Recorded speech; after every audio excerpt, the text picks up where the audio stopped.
Esto es El Geek Ilustrado, tu espacio de conversación sobre las obras pertenecientes a la cultura del entretenimiento.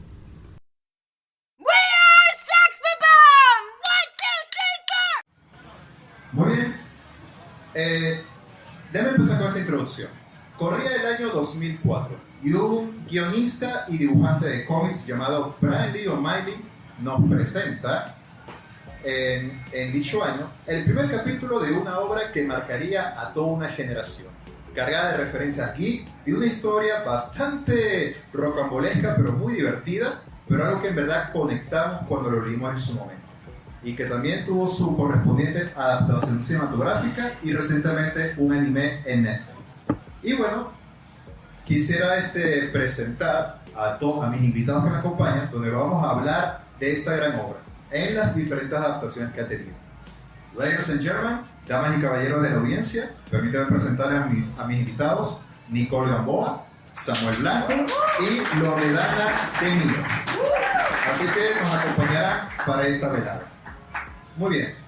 Antes quisiera comenzar primero con los invitados. ¿Cómo fue que empezaron a conocer la obra de Scott Pilgrim? En mi caso, para hacerlo de manera muy breve, yo conocí la obra fue con la película, con los trailers que se habían publicado, y ahí fue que me animé a leer los cómics. Me los leí completamente, me encantaron en su momento, y de ahí le entré también a la película. Así que vamos a ver cuál fue su inicio con cada uno de ustedes. Bueno, yo creo que tuve un preinicio hace años, obviamente, cuando la película explotó el boom. Bueno, después de haber explotado el boom de la película, que yo conversé con unos amigos y ellos me hablaron de eso, y yo de ¿qué es Scott Pilgrim? Y ellos como que, ¿no sabes qué es Scott Pilgrim? Y yo no. Entonces me recomendaron la película. Nunca la terminé, o no le paré cuando en ese momento, porque los efectos, yo la vi tarde, no, apenas salió. Entonces fue de que, no, esto es horrible. Creo que no lo valoré en su momento. Un profesor me dijo una vez que las cosas las valoramos cuando tenemos que valorarlas, cuando nos nace, aunque una obra sea clásica o nueva. Y bueno, eso es lo que me pasó. Técnicamente yo conocí realmente a Scott Pilgrim este año con el anime, y fue que me digné a revisionar la película y como que conocer un poquito más a profundidad a los personajes que en su momento no, o sea, nada más dejé de lado por la animación no, los efectos especiales de ese momento. Y creo que sí los infravaloré, porque la historia es muy buena, a pesar de que obviamente hicieron lo que pudieron en su momento con lo que tenían. Bueno, yo lo conocí cuando yo estaba estudiando diseño gráfico. Estaba justamente estudiando aquí cerca del Milenio, y una vez que entré a una librería estaban ¿cómo se llama? Los recortes de los muñequitos, porque la estaban promocionando. Y, Scott Pilgrim se ve chévere. Compró el primer libro y me gustó mucho, y seguí comprando los libros, y después veo que está una película que le está quedando con el director que me encanta, Edgar Wright, de varias películas excelentes como Shaun of the Dead, Hot Fuzz, y el protagonista era Michael Cera, que me encantó de la película de Juno. Y de ahí en adelante, bueno, siempre me encantó, me bajé el soundtrack, jugué los videojuegos, eso, o sea, siempre me encantó Scott Pilgrim. Bueno, buenas noches. Yo tuve un inicio similar al de Nicole. Es decir, también en su momento cuando se estrenó la película no me llamó la atención. Y justamente es muy cierto que a veces las historias llegan en el momento correcto a tu vida. Entonces, hace poco cuando se estrenó el anime en Netflix, fue que yo dije, creo que este es mi momento. Entonces sí, fue cuando la vi. Y de ahí me he ido para atrás, pues, o sea, viendo la película y ya revisando el resto del material.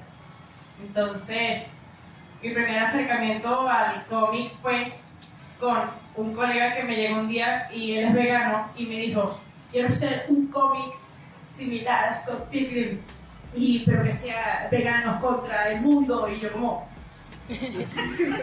y ahora que vi en Netflix y en el personaje vegano fue como entonces bueno, eso fue muy gracioso. Oye, bueno, y para los que no conocen la obra, bueno, aquí va un resumen. Scott es literalmente un patán de 23 años que, bueno, que una banda de rock que es buena para nada, sale con una chica de 17 años del liceo, más que todavía no ha superado a su ex, pero se enamora de la chica de su sueño, Ramona Flowers, la chica que todas las mujeres quieren tener su outfit y todos los hombres queremos tenerla como novia.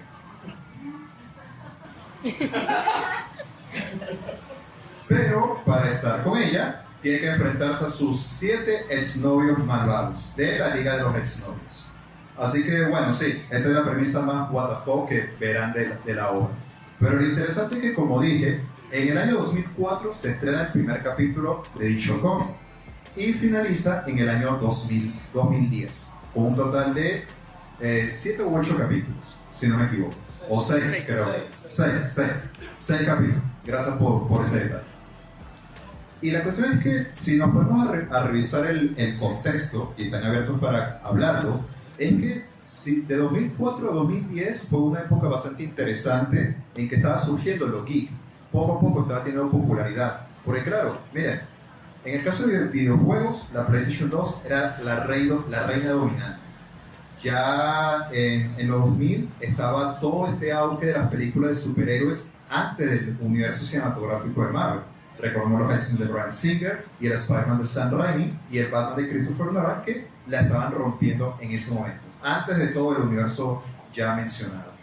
Y también tenemos el tema del internet y el auge que estaba recibiendo el anime en todas partes. De hecho, yo conocí a Naruto, fue primero en internet y luego en Cartoon Network, pero era todo un circuito. Entonces yo creo que todo eso fue como un interesante caldo de cultivo para que Bryan Lee O'Malley se inspirara, aunque también agregó mucho de sus experiencias y los hobbies que a él le gusta, y armar toda esta serie que en verdad tiene muchas cosas que para la juventud se puede identificar. Entonces, ¿están de acuerdo con mi opinión o también ven algo mucho más allá en lo que fue ese contexto en que se publicó el cómic? No, sí, bueno, por mi parte también concuerdo contigo. Es cierto que está empezando a tener un puesto como en la sociedad todo lo que es lo geek, ¿no? Ya ahorita, ya digamos que ya explotó, ¿no? Ya lo geek es como de cierta forma algo mainstream. En ese momento no todavía, pero está empezando a hacerlo. Entonces, o sea, acercándose. Y claro, es esto de querer hacer personajes que tengan poderes, que tengan como más estética de videojuego, y esto llamaba mucho la atención. Pues sí, en esa época, cuando salió Scott Pilgrim, en ese momento estaba pasando como la época emo y después vino la época de los hipsters, y eso se refleja sobre todo en el cómic y en la película, que es como jóvenes adultos que es como que ya sea demasiado brutal para lo que es mainstream y para lo que es pop y tal. Y a la vez estaba surgiendo lo que es los videojuegos indie, porque en esa época también estaban los videojuegos PlayStation 2, creo que en esa época. Los AAA. Exactamente, pero por debajo estaban otros creadores que están haciendo juegos independientes, con pixel art, con demás estilos tipo Sonic, Mario Bros. Y cosas así. Y mezclado con eso también estaban las historias de comedia romance, que estaba comenzando en ese momento, tipo, o sea, ya no eran tanto más historias para los chamos, sino era más a los adultos jóvenes que estaban saliendo de bachillerato, no sabían qué hacer con su vida, algunos no estudiaban en la universidad, algunos no tenían trabajo, como Scott, que no hace absolutamente nada. Y todo eso se basó como una historia que, a pesar de que es inspirada en el anime, también en los videojuegos, también es una historia muy humana, realmente. Es la historia de un chamo que tiene que aprender a crecer, a los golpes, a jugar. Y conforme tú vas apegándote en los personajes y en el momento. Y bueno, sí, al final de la historia no hay una resolución completa, sino como que a Scott le toca todavía seguir creciendo. Bueno, digamos que el contexto, justamente como ya lo dijeron, es algo interesante porque hay un contexto de la época en la que se estrenó como tal, tanto los cómics como la película, pero al mismo tiempo hay un contexto justamente de la generación de los personajes en la película. Justamente son los veinteañeros esa especie de frontera entre ya te graduaste, entras a la universidad, no sabes realmente qué hacer con tu vida, y también con qué crecieron todos ellos. Entonces muchos de ellos jugaron, o sea, casi todos son casi de los 90 probablemente. Entonces muchos jugaron videojuegos, está muy a la moda todo eso, los cómics, todo, o sea, es como toda una especie de cultura, ¿no? Y lo cool es que siento que esta historia cuenta la vida de esas personas, justamente, es el enfoque humano que tiene. La vida de esta nueva generación, es como, ok, hablemos de cómo son los jóvenes ahora, por decirlo así, pero contado en primera persona. Y creo que ese sería como ese contexto que ya ahorita incluso Netflix lo agarra y lo mezcla ya muchísimo con la cultura japonesa porque justamente ya explotó. Ahorita ya es un boom, ya es el mainstream hablar de anime, de cómics, o sea, la cultura que está realmente como metida más en el tema del día a día, ¿no? Entonces siento que es como una segunda oleada para aprovechar hablar de esta generación y mezclar ya ahorita con las influencias de la cultura japonesa. Y eso es lo interesante de todo ese contexto, pero también analizando un poco la obra en sí, y aquí quiero profundizar un poco, es que, oye, para mí O'Malley sabía cómo en verdad contar de manera muy interesante una obra con un buen ritmo, cargado de referencias, pero al mismo tiempo entender el mensaje que quería transmitir.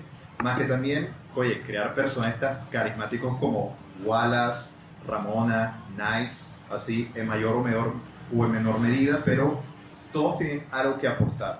Ayuda mucho al conjunto.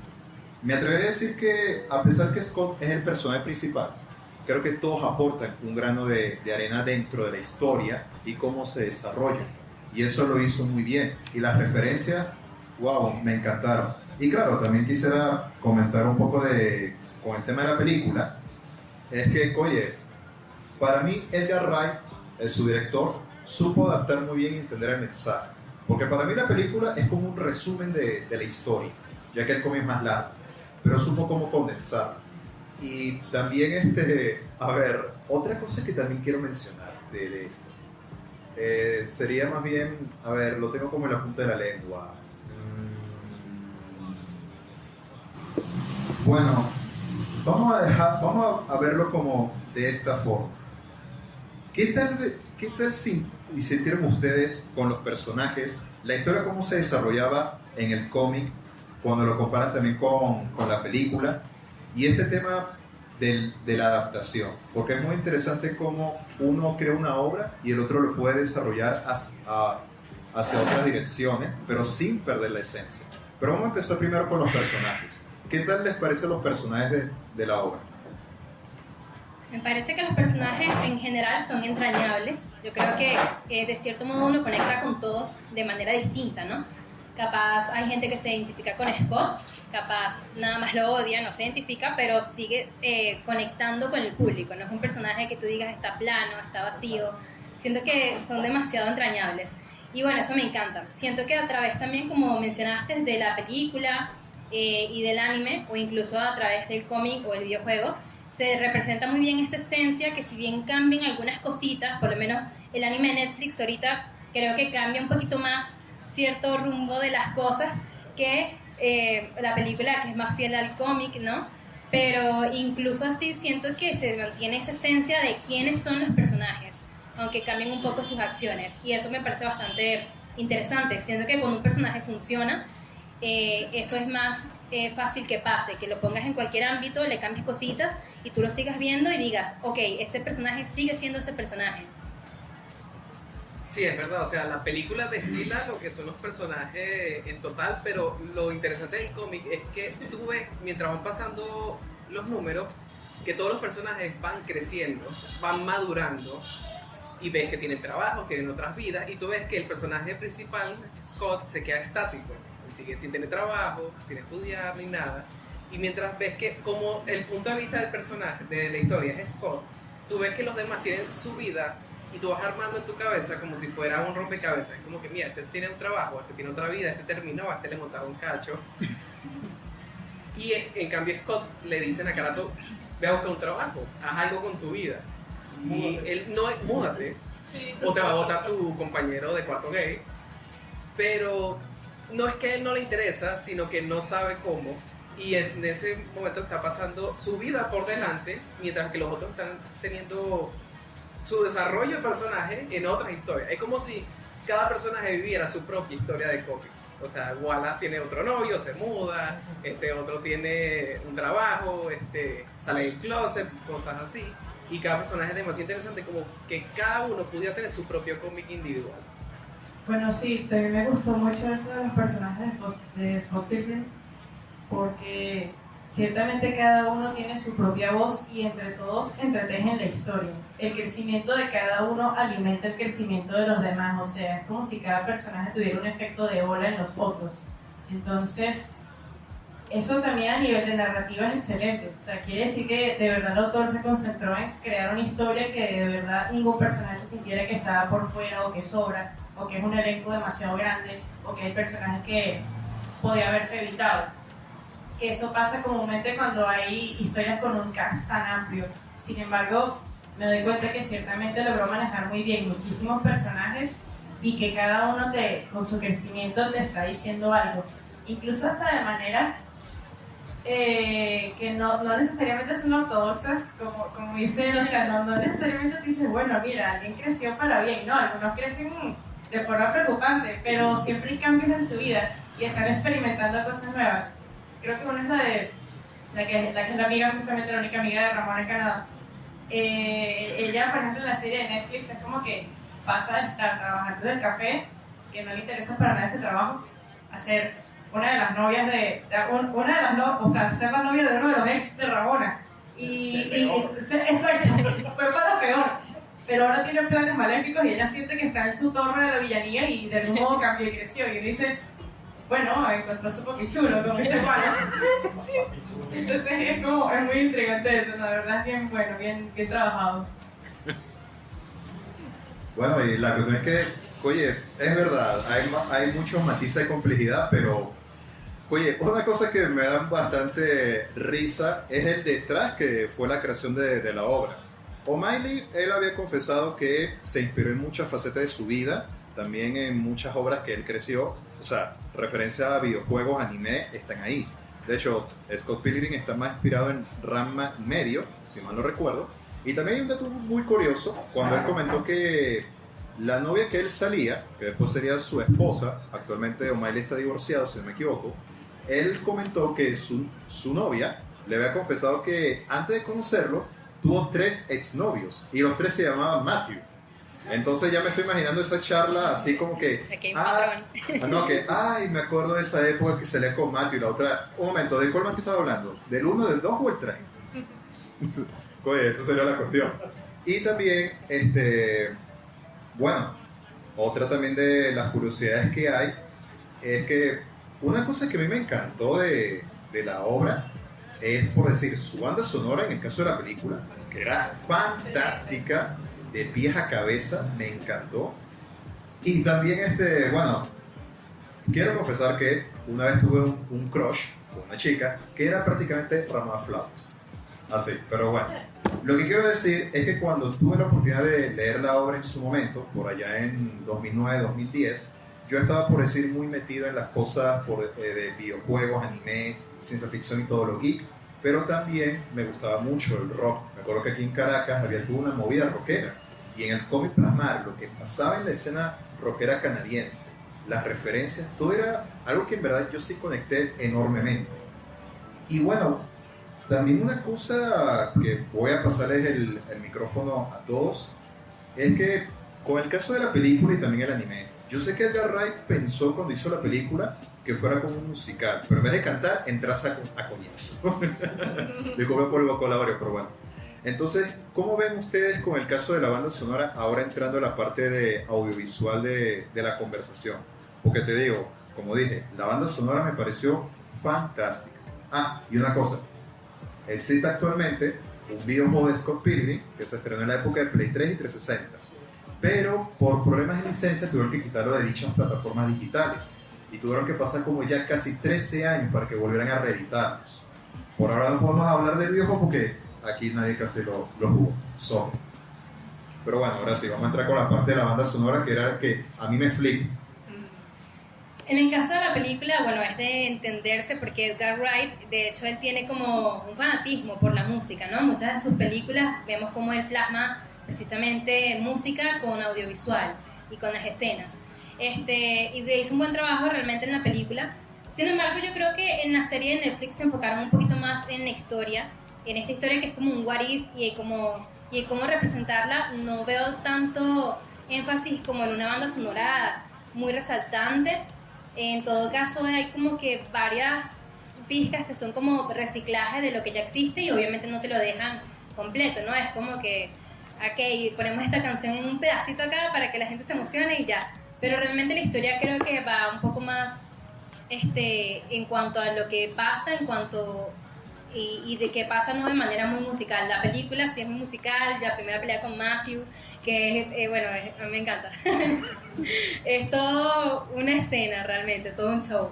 Eso no pasa así en el anime, y por eso digo que bueno, que el anime es un poquito más como realista en el sentido de como más crudo, pues más slice of life que realmente musical. Hay una cosa curiosa que el director Edgar Wright, él dijo que la película es como un musical porque en los musicales cuando los sentimientos fluyen más de lo que se puede expresar, sale la canción. En cambio en esta película se caen a golpes como si fuera un musical, o sea, en vez de cantar se caen a golpes. ¿Qué pasa con Scott Pilgrim con la música? Es que la música viene unida al cómic y a la historia de Scott Pilgrim. O sea, cuando se lee el cómic, muchos de los títulos de los capítulos son letras o títulos de canciones. Hay referencias a Bob Dylan, a una banda que estaba antes de Daft Punk que se llama Stardust, y a una banda que se llama Metric, que es canadiense, que le hizo la canción de una de las bandas de la película Black Sheep, esa misma. O sea, está tan ligado a lo que es la cultura canadiense musical. También en la película hay referencia, con el caso de la vestimenta, con bandas como los Smashing Pumpkins. De hecho, Scott tiene una camisa que es un corazón con un S y una P, alusión a los Smashing Pumpkins, y otra que se llama Zero, que es alusión a Billy Corgan, que en los 90 andaba con esa camisa. Exacto. De hecho, Scott Pilgrim no existiría si no fuera por una canción específica que se llama Scott Pilgrim, de una banda que se llama Plumtree, que es canadiense. De ahí sacó el nombre, el protagonista, la historia, todo eso del cómic. Hay una cosa del anime que sí me gustó, la banda sonora del anime. Es más sutil porque casi todo es en los créditos, en los endings y todo eso. Pero hay un momento que me encantó del anime que encasilló todo lo que es Scott Pilgrim, que al final, cuando sale un jingle, que es la canción de los Beach Boys, que se llama God Only Love... ¿Cómo era? No me acuerdo. God Only Knows What I Did Without You. O sea, una canción sobre el protagonista que dice: ¿qué haría sin ti? Solo Dios lo sabría. Pero es hecha con un tono tipo de 8 bits, como un del Super Nintendo. Y eso es como que esta es la canción de Scott Pilgrim realmente. O sea, encasilla absolutamente todo el tema completo. Y de verdad, culpo mucho la película por los gustos musicales que tengo ahorita, porque de verdad que te abre, o sea, encuentras esta banda y te dice me encanta, quiero encontrar más bandas así y cosas así. Y salió mucho. Fue perfecto en la época que salió porque se estaba ampliando lo que era el rock indie, Vampire Weekend, Arctic Monkeys y cosas así, y la banda sonora es perfecta para esa época y todavía sigue pegando. Bueno, algo que justamente me encantó de la música era que como estamos en este contexto de videojuegos, casi muchas melodías tenían justamente ese ritmo de 8 bits. Entonces es genial porque la misma banda sonora te está metiendo en ese ambiente del videojuego y te permite ver todas las escenas como con un sentido más lúdico. También me encantó justamente que en los créditos, por lo menos del anime, siempre colocaban una canción distinta y que da igual, fue como es una apertura a muchos tipos de bandas y sonidos, y yo digo, pensé, ahora quiero investigar de esto, de aquello. Y me encanta que en la película, por ejemplo, cuando Scott Pilgrim se encuentra por primera vez con Ramona, está en un pasillo donde hay unos casilleros y suena la melodía de Zelda. O sea, está de fondo la melodía de Zelda. Entonces es genial porque además la banda sonora referencia hasta videojuegos populares que, bueno, si naciste en los 90, definitivamente lo conoces al menos. Entonces siento que fue como un buen detalle, bien coherente con lo que se estaba contando. Pues sí, lo cual eso me agrada bastante. Y como ya dije, conecté mucho más profundamente con la obra por toda la escena también rockera que pasaba. Pero una cosa que también podemos conversar un poco, y es que se me queda un poco grabada en la cabeza. Con el caso de la película, como sabrán, parte del elenco son de actores muy conocidos, como Michael Cera en el papel de Scott, Mary Elizabeth Westing en el papel de Ramona, pero también tenemos otros actores como Chris Evans, que es el Capitán América, el trasero de América, como también estaba Brie Larson, que es la actual Capitana Marvel. Ahí tenemos un reparto que más adelante serían súper exitosos. Pero una cosa que ahora también estoy comparando es que al ver el live action y el anime, yo siento que al ver el anime decía, oye, para hacer una adaptación del cómic creo que encajaba mucho con el anime, para hacer ese formato. Pero cuando ves la película también tiene lo suyo.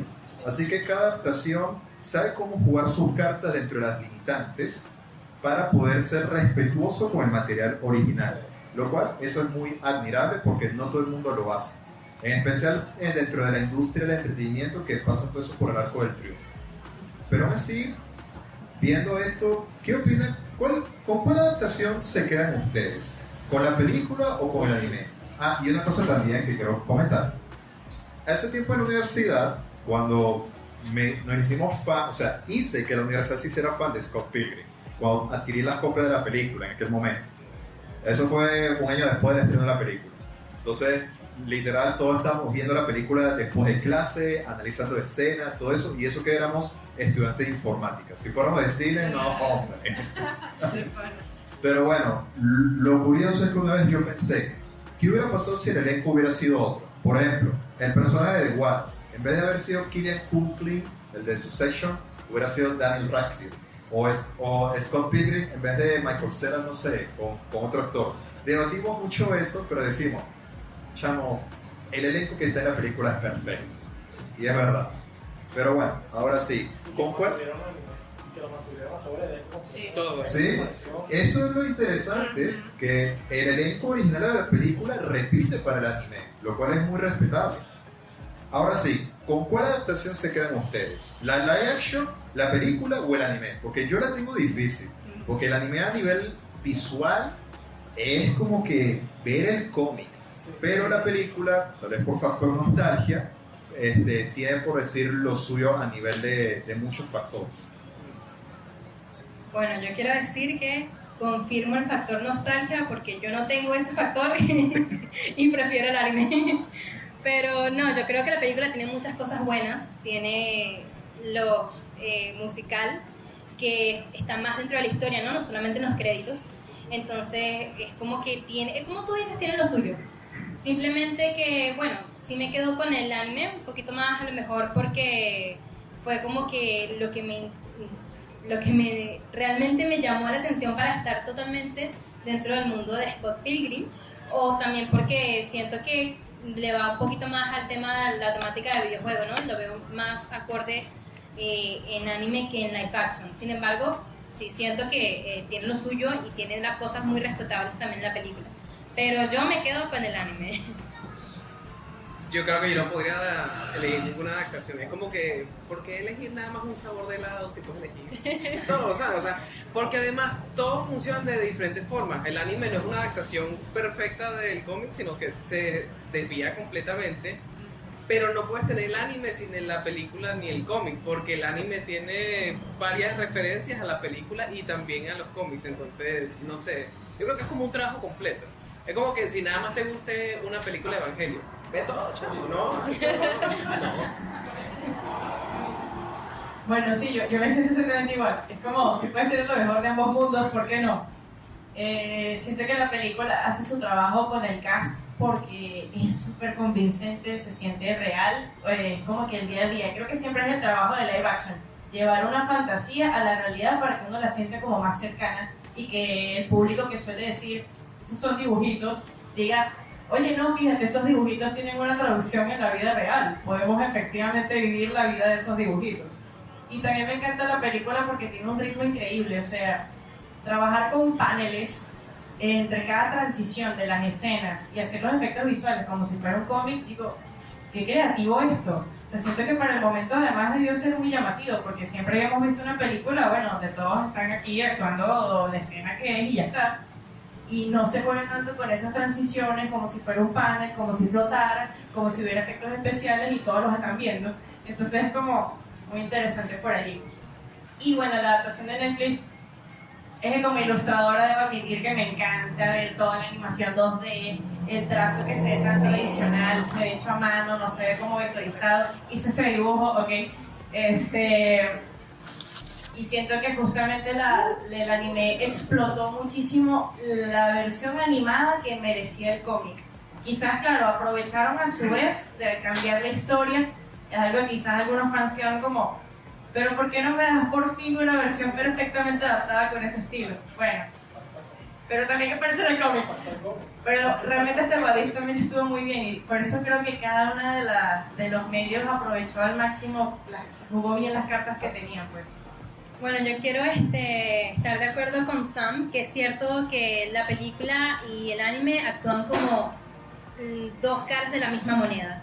Yo creo que ambas, por más que sí son un poco distintas, como él comentó, sí se complementan de cierta forma, ¿no? Pasan cosas distintas, pero creo que podemos ver distintos lados.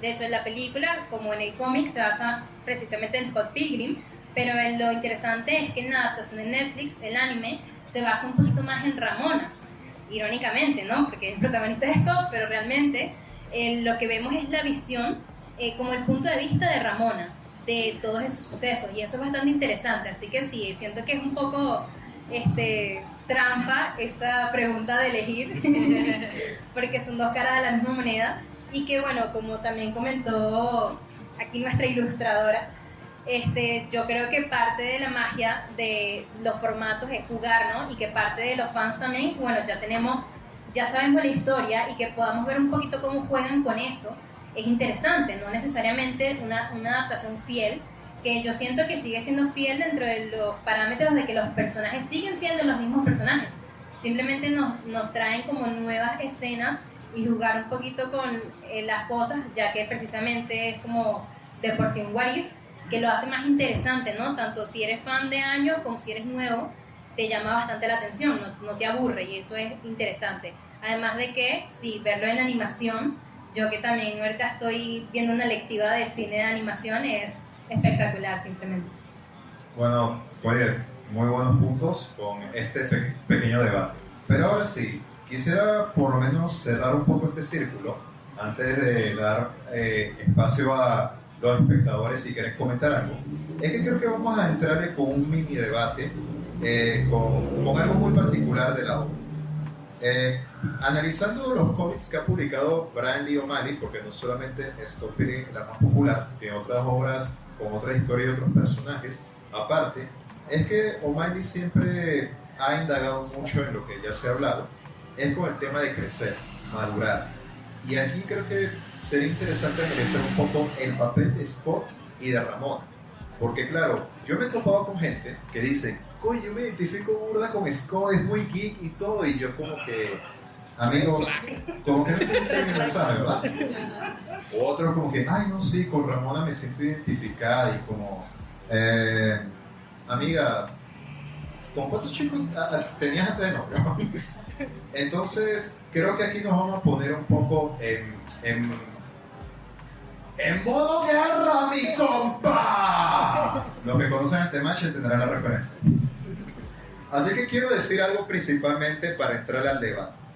Primero, con el personaje de Scott, oye, el personaje en verdad es un personaje que, mira, provoca en verdad golpearlo en la cara por la actitud que tiene, a pesar de lo patán que a veces puede ser, pero es buena gente, pero no rompemos sus errores. Porque, oye, no ha superado la ruptura de su ex de aquel momento, está saliendo con una menor de edad de 17, porque en realidad el tipo tiene, por decir, vacío existencial y codependencia afectiva, y también oye, él está varado en su vida, no quiere reconocer que en verdad es un patán y que tiene que crecer y madurar. Y Ramona creo que considero como la otra cara de la misma moneda, porque es una chica que a pesar que es independiente y fuerte, en verdad a la primera huye. Por algo tiene una liga de exnovios que que quieren hacerle la vida imposible. Y más aún, el último jefe de esa liga, que es un multimillonario. Ah, sí. Sí, y más aún que tuvimos la etapa del Me Too. Pero aún así, creo que ahí podemos entrarle como a ese debate. Entender claramente que, güey, creo que en la vida hay que aprender a madurar, ver cómo afrontar la situación. Y O'Malley hace una muy buena clase al respecto. Porque incluso, para cerrar, me he topado con gente en internet queriendo cancelar el personaje de Scott. O sea, es como... Funado. Ajá, quieren funar. Pero, güey, primero, es ficción. Y segundo, como que la mayoría no entendió el mensaje principal de la obra. Ahora sí, vamos a darle con el debate. Scott funado, comencemos. Claro, o sea, tú me vas a decir que eres un chamo de 23 años que está saliendo con una menor de edad. Funado, y que algo policía, ya va. ¿Qué está pasando? FBI, abre la puerta. Claro, lo que pasa es que mucha gente, yo creo que en la película también, a diferencia del cómic, lo hacen como más llamativo, ¿no? Al público. Scott es este personaje que es un héroe y él lucha, o sea, el objetivo, el obstáculo de este héroe es tener al amor de su vida, que es la chica de sus sueños, literalmente.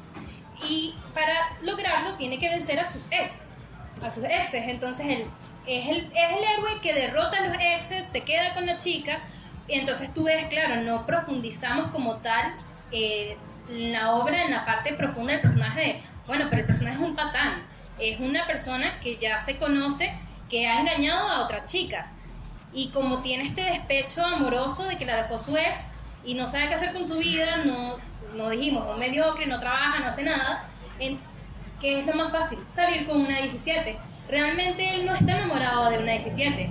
Y todos aquí estamos claros que eso es grooming. Obviamente que vamos a funar a Scott. Pero Scott no es una mala persona. Precisamente lo hace porque es lo más fácil.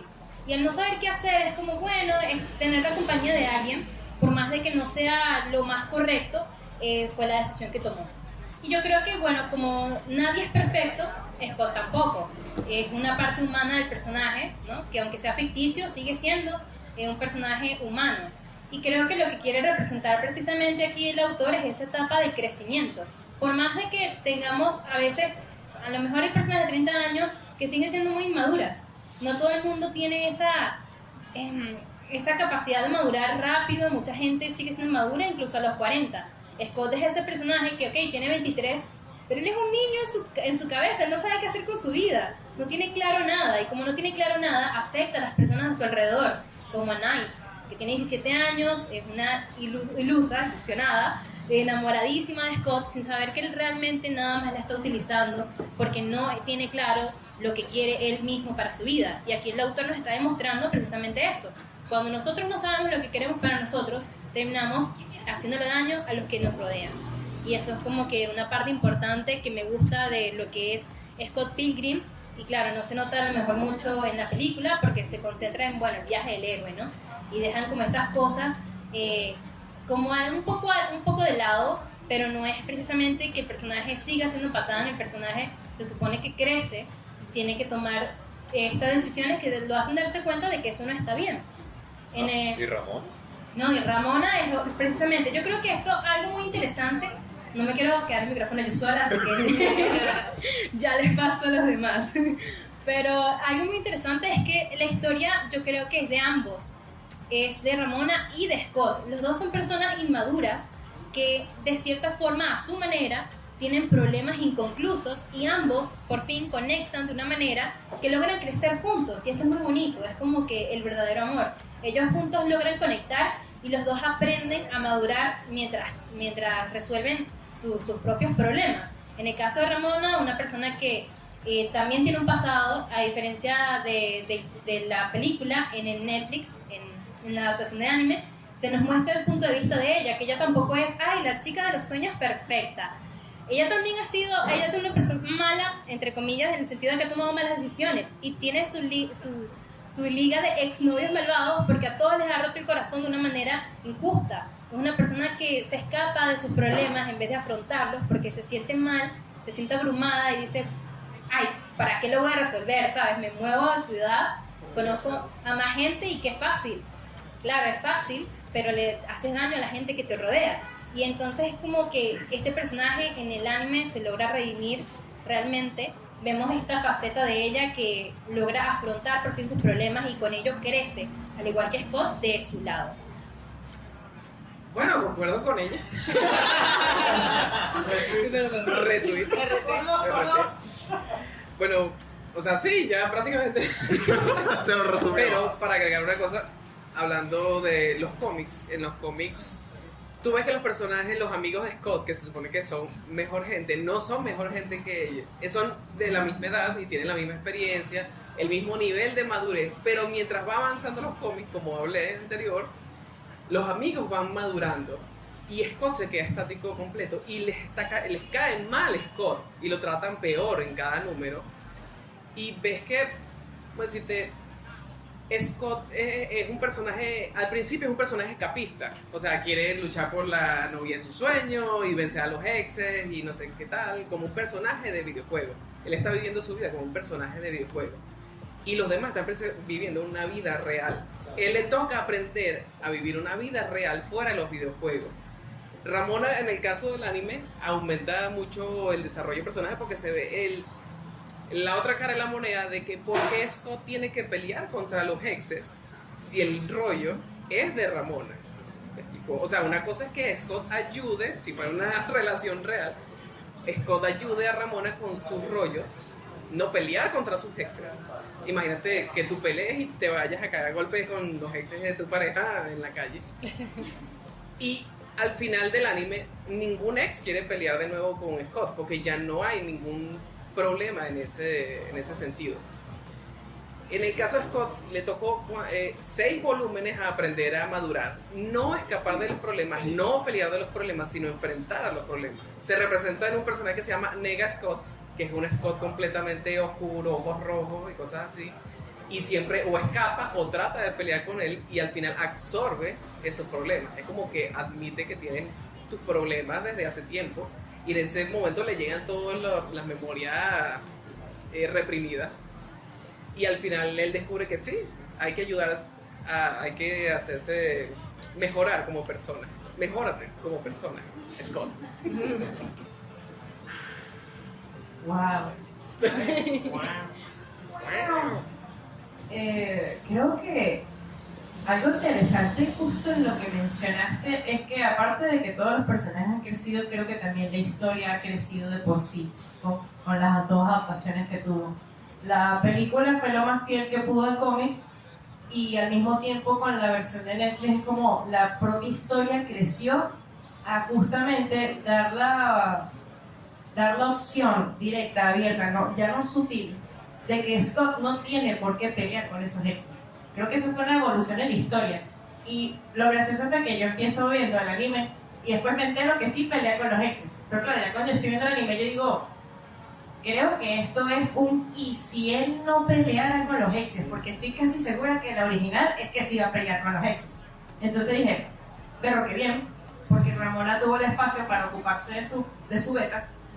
Y literalmente ella misma no tuvo que luchar, sino directamente, o sea, por lo menos creo que era la ex, pues la única chica con la que estuvo.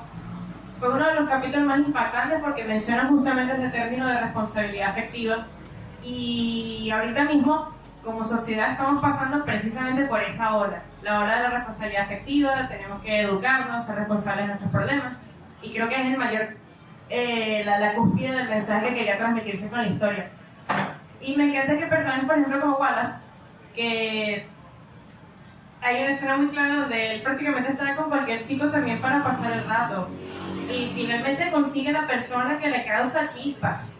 Y entiende a todas las personas a las que le rompió el corazón que sí se ilusionaron con él y que no le había importado. Lo mismo que también pasó con Ramona. Todas las veces que ella ilusionó a otras personas y luego nos hizo responsables.